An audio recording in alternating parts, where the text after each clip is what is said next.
xibaar yu wér te wóor ca tàng-tàng ba abonnez-vous pour ngeen di mën di jot suñuy vidéo. ñu ngi koy accéléré bu baax a baax ci mbirum Mouhamed Ngom ñu koy wax Farba moom mii nag daal dañ koy giiñ ay transactions financières douteuses yu toll ci montant wu 125 milliards de francs CFA.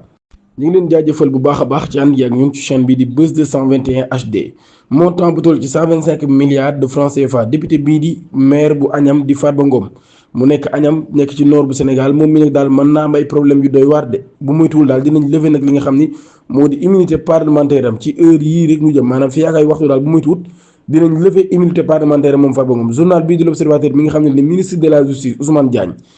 officiellement daal dinay saisir li nga xam ne nag moo di président de l'Assemblée nationale maanaam daal dinay sàkku ci président de l'Assemblée nationale El Malick Ndiaye depuis vendredi 10 janvier 2025 pour nag mu daal di commencer ab procédure ngir ñu dindi li nga xam ni moo di immunité parlementaire bu Farba Ngom ngir mën koo topp ci wàllum yoon ay investigation yoo xam ne daal daan nañ koy def jëmale ko ci accusation yu graaw ci ki nga xam ne moo di membre ci alliance pour la république di APR nekk tamit ku jege ki fi nekkoon njiitu réew bu Sénégal di président Macky Sall moom Farba Ngom mi daal daan nañ koy suspecté rek ci mbirum transaction ci ay alal yu bëree bëri ñi amal loolu nag moo di cellule nationale de la traitement des informations financières maanaam cellule bi nga xam ni daal ñu yor lu jëm ci wàllum traitement ci ay xibaar yu jëm ci wàllum finance ñu koy wax CENTEF. mardi 14 janvier 2 réunions war naa am ci assemblée nationale ba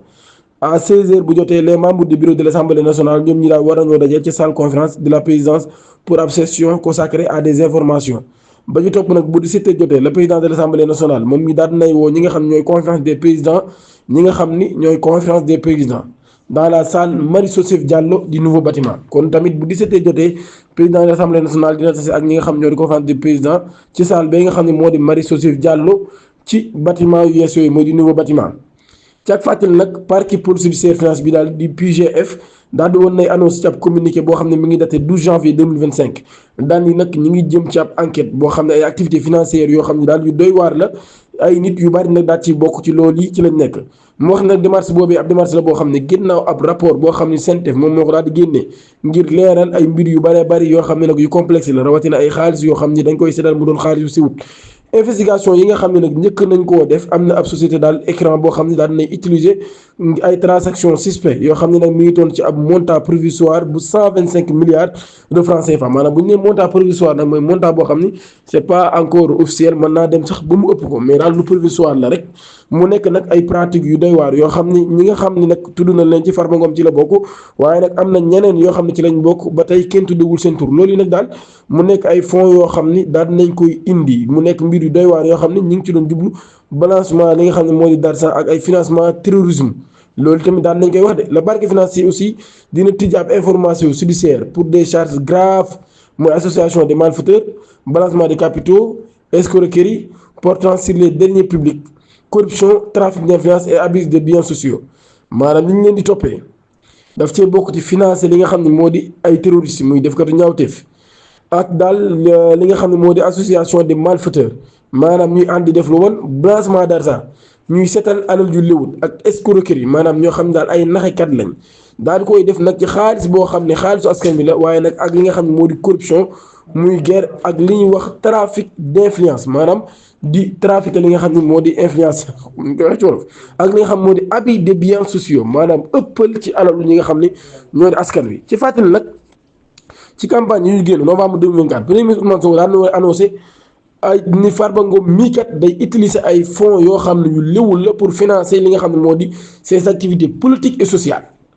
loolu yi nag Ousmane Sonko daal dina koy waxoon ci campagne yi ba ñenn sax ñi nga xam ne ñoo jege Farba Ngom ca Agnam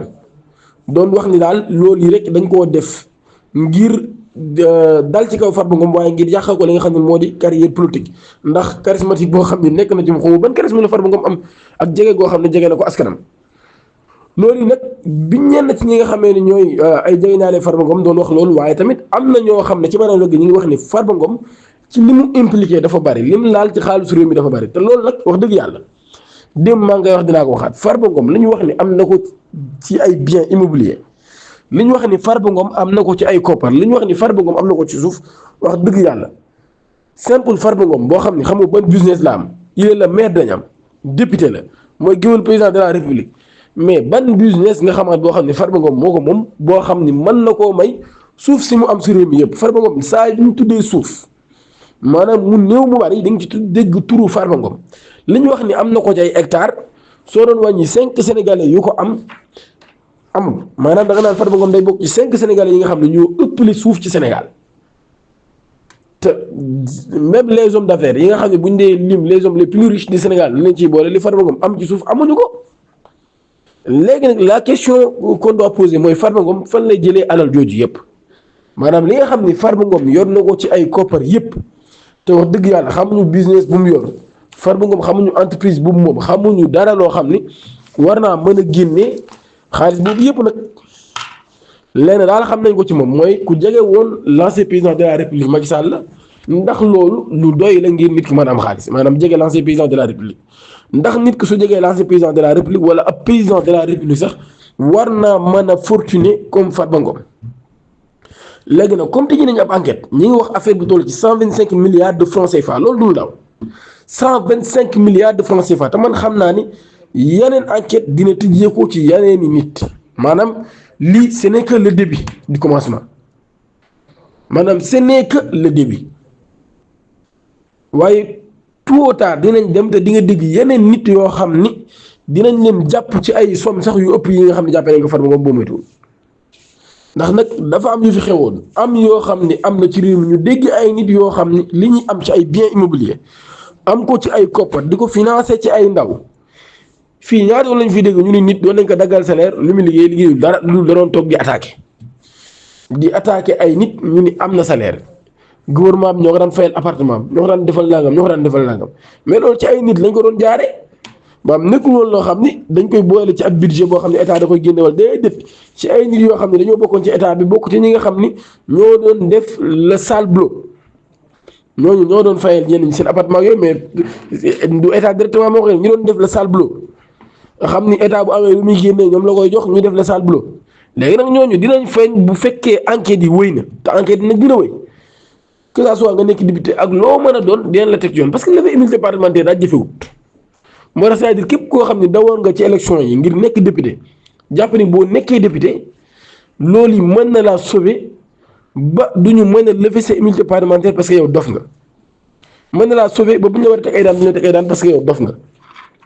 bi topp mooy ci may daan la ci démb ab information boo xam ni 1202 cas ci ay élèves yoo xam ni entre 12 à 19 ans la ñu am ñoo ëmb ci école yi ci atum 2024 1202 cas waaw li may laajte mooy kan moo ëmbal xale yi ndax wax dëgg yàlla nag bu doon daara day temps yi am na coono fa amoon benn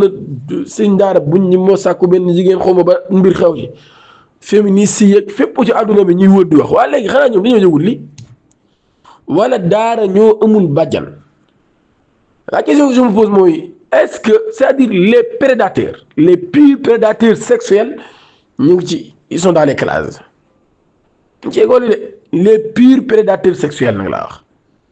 moo tax l'État doit prendre ses responsabilités parce que mbir mu doy waar la maanaam tu t'imagines 1202 cas d'élèves yoo xam ni dañoo tollu diggante ci atum 2024 du samay wax nag kuréel gi nga xam ne ñoo ëmb jàngalekat yi ñoom ñoo ko wax du samay wax loolu yi nag ay gëstu la yoo xam ne ñoom def nañ ko ba am ci ay mbir yu wóor doo ko génne waaye nag laaj bi sampe mooy ci laay tëjee de sama question ci laay tëjee kan moo ëmbal xale yi qui a asseinté les enfants jërë ngeen jëf